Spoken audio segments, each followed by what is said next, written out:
Chapter: The Wolf Hour. After dark, the chapel was a different building from the one they walked into each morning. The tall windows that by day admitted at least a pale hint of light now looked like black panes with something waiting behind them. In the lectern gallery, only 2 standing work lamps were on, set up by Mr. Wilson, who was eyeing them with dislike.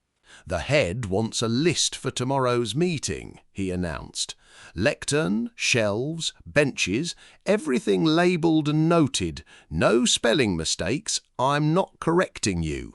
He scratched the back of his neck. "If anyone faints, falls, or vanishes in mysterious circumstances," he added, "shout loudly. I'll be upstairs in the workshop. I don't run unless something's on fire." The key to the side door jingled in his pocket. "And no excursions around the rest of the chapel. This isn't a museum night." When he left, the door shut with a dull boom that, in the stillness, sounded like more than a latch. "Well," Matt said, leaning his hip against a bench, "we're officially volunteers. St. Oswald's really knows how to reward its finest." Rose reached for her notebook and the list of shelf numbers without looking at him. "The faster we finish, the faster you leave," she said. "Stop complaining and start numbering the pews." She heard Matt inhale, bracing for a sharp retort. Instead, there was the rustle of a thermos unscrewing, then the soft clunk of it on the lectern, as if he were placing an offering. "There you go," he said, setting a mug precisely within her reach. "Elite coffee service straight from the common room. No sugar. You like things that don't pretend to be sweeter than they are." Only then did she look at him. "Is this supposed to be a ceasefire?" she asked skeptically, "or an attempt to poison me with cheap caffeine?" He shrugged. "Call it a peace gesture with a side of sarcasm," he said. "Don't expect more. We're still trying to knock each other out of Cavendish." She took the mug only because her hands were frozen. The warmth seeped through the gloves, into her fingers. The smell of over-strong coffee, with a hint of scorched kettle, somehow suited the cold. "Thanks," she said eventually. The word scraped on the way out. "I won't log it in the commendations column," he replied. "Relax." They split the work between them.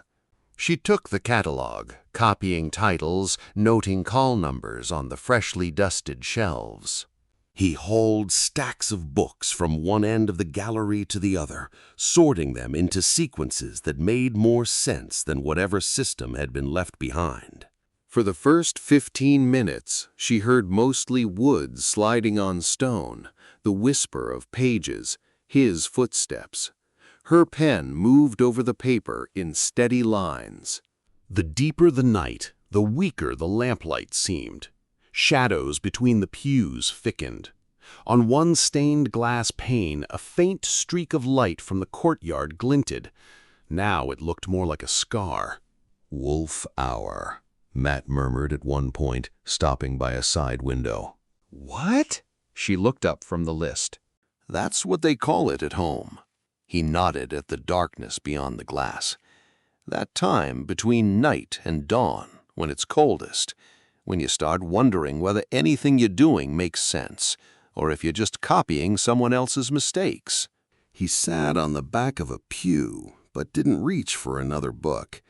Instead, he picked up a tarnished coin that must have lain there for decades and began rolling it silently between his fingers, thumb following the worn edge. "I know it's hours till sunrise," he went on, "but at St. Oswald's, the wolf hour is whenever pupils are meant to be asleep, pretending not to have nightmares, not sitting in a chapel counting benches." "Instead of nightmares, we get inventory," she said. "Progress." She tried to go back to writing, but felt his gaze still on her. "Drink the coffee, Hartley," he said at last. before you freeze in a heroic volunteer pose. I'd hate for them to find you here with a pen in your hand. You'd enjoy that too much." At least the yearbook headline would be accurate, she said. Died doing what she loved, tallying other people's mistakes. The corner of his mouth twitched. "You realize that's the most terrifying definition of passion I've ever heard?" he asked. Says the boy raised in the cult of Cavendish and the Whitbys, she shot back. Your definitions of passion are worse. They fell quiet for a moment. Somewhere above them a beam creaked. Wind moaned in the window frames. Every breath hung in the air, dissolving over the lectern like thin clouds. "You know why we're really here at this hour?" Matt asked suddenly. "Because Wilson is afraid of dust?" she tried. He shook his head. "Because we're the perfect combination for them." He looked up at the black ceiling. "You, the girl who will do anything to win Cavendish rather than go back where she came from. Me, the boy who isn't allowed to lose because then he stops being an investment." Her pen hovered above the page. "Perfect test subjects," he finished. "They get to see whether my tradition is stronger than your ambition, and whether my loyalty is stronger than my disgust." It no longer sounded like sarcasm. Rose put the pen down. The coffee in the mug still gave off a faint steam.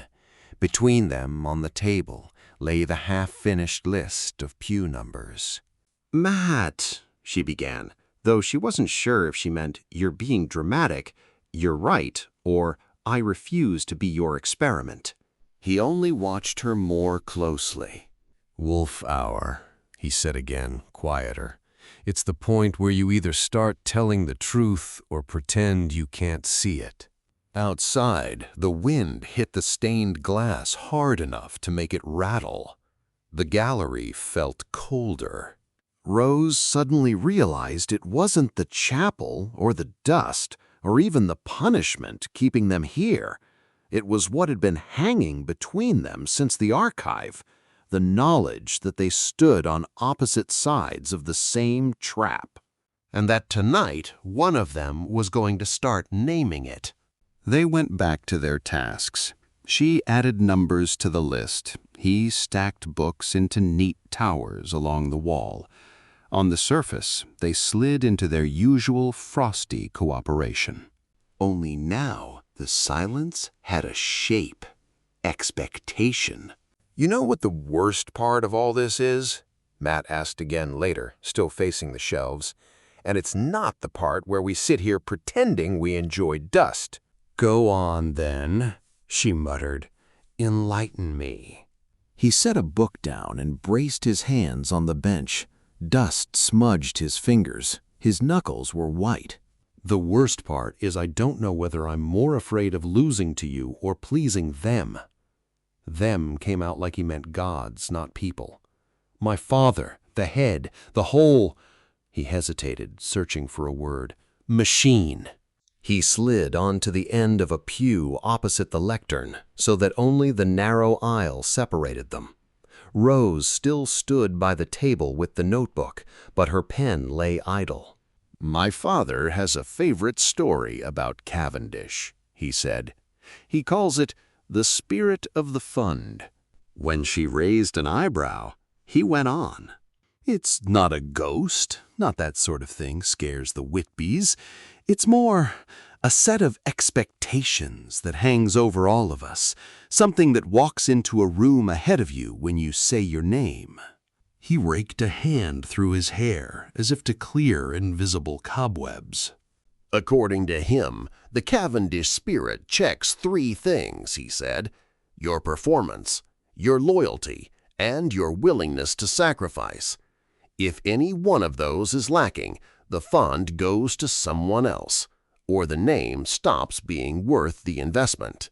"Sounds like a bad motivational book from the discount bin," Rose said, but her voice was softer. "Except this one doesn't stop at motivation," he said dryly. When they say sacrifice, they don't mean a couple of late nights volunteering. They mean people." A brief silence fell. "You know what I heard in the head's office this year?" he asked. "Arthur Whitby didn't give St. Oswald's the best years of his life so some Hartley could snatch Cavendish out from under us." Her name hung between them, heavier than usual. Something tightened in her stomach. "Some Hartley," she repeated. "Charming." That was the polite version, he said. The impolite one included a few terms for where you come from, what my duty is, and how irresponsible it would be to let the scholarship slip out of the family of tradition. At last he looked straight at her. "You see, Hartley," he said with a crooked smile, "you're fighting to get into the game. I was raised to believe that if I lose, I knock my whole family out of the box. Or so they say."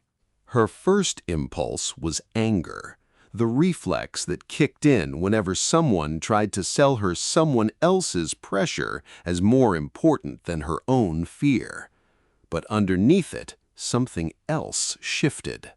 "So that's why you're so," she hesitated, "consistent in being an ass?" The corner of his mouth lifted. "Apparently, a predator who doesn't bite is just a fancy house pet," he said. "My father has no interest in a dog." He leaned forward, elbows on knees, clasped hands pressed to his forehead. "This school runs on a fairy tale," he went on, "that Cavendish rewards the best and brightest. At Whitby House, the fairy tale's a little different. There, it's a tool to keep influence, position the next generation, prove tradition still works." He looked at her from under his lashes. "You know what that does to you?" he asked. "Spending your life being told you're a project, not a person? That every mistake is another mark on a spreadsheet kept for the surname, not for you?" She didn't answer straight away. It felt as if someone had pulled back glass she hadn't realized was between them. "I thought you liked the role," she said more carefully than she'd planned. "That you enjoyed being the face of the system, its favorite son." He snorted without amusement. "Of course you did," he shrugged. "That's the point. I meant to be the perfect predator. Smile, confidence, unshakable belief that everything's mine by right. It works. People don't question it. They accept it as a given." His hand traced the bench's edge. "At some point, you stop knowing where their expectations stop and you begin," he said more quietly. "If there's anything there beyond them at all." Rose reached for the mug without thinking, fingers closing around cold ceramic. "Everyone has expectations on them," she said. "My mother, too." "Your mother's name isn't riveted into these walls in brass," he said mildly. "The difference is, if you fail, you go back to a flat whose walls know exactly how old you should be when you get married." He echoed her own words from years ago with unsettling precision. "If I fail, I get a lifetime ban on being anyone except a footnote in the family archive." He fell silent.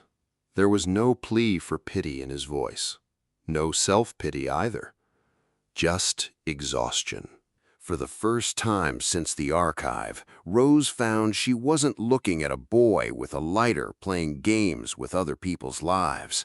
She was looking at someone who'd been trained as relentlessly as she had been, just in a different direction. "Matt," she said quietly, "just because they're willing to sacrifice you for the name doesn't give you the right to sacrifice everyone around you." His gaze sharpened. "I'm not blind, Hartley," he said. "I see how you work, how you count every mark, every percentage point like your life depends on it. My father thinks you're just an obstacle to be removed or proof that Whitby still wins." He broke off and caught the handle of her mug as if needing something to hold. "I'm starting to see something else," he said at last. "Someone fighting the same spirit that's been eating me from the inside, just from the opposite side." The coffee was stone cold, but they didn't notice at first that their fingers touched on the mug. They both snatched their hands back. The silence that followed wasn't the chilly barrier from the start of the evening. It was something more dangerous, softer. "You know what's ironic?" she asked low. "That this Cavendish spirit you're talking about turns you into executioner and victim in the same story, and that I'm both your competition and your alibi." Alibi? He raised an eyebrow. "Yes," she said. "As long as I can compete with you, everyone gets to pretend this is a fair race, that it's about talent and hard work, not about who's easier to sacrifice for tradition." For a second, he looked at her as if only now realizing how dangerous her clarity could be. "Nicely put," he said. "You sound like someone who's already made peace with being thrown on the pyre." She gave a short, humorless smile. "I don't have the luxury of not making peace with it," she said. "But that doesn't mean I won't fight down to the last page." Outside, the wind rose. The wolf hour slipped fully into the gallery.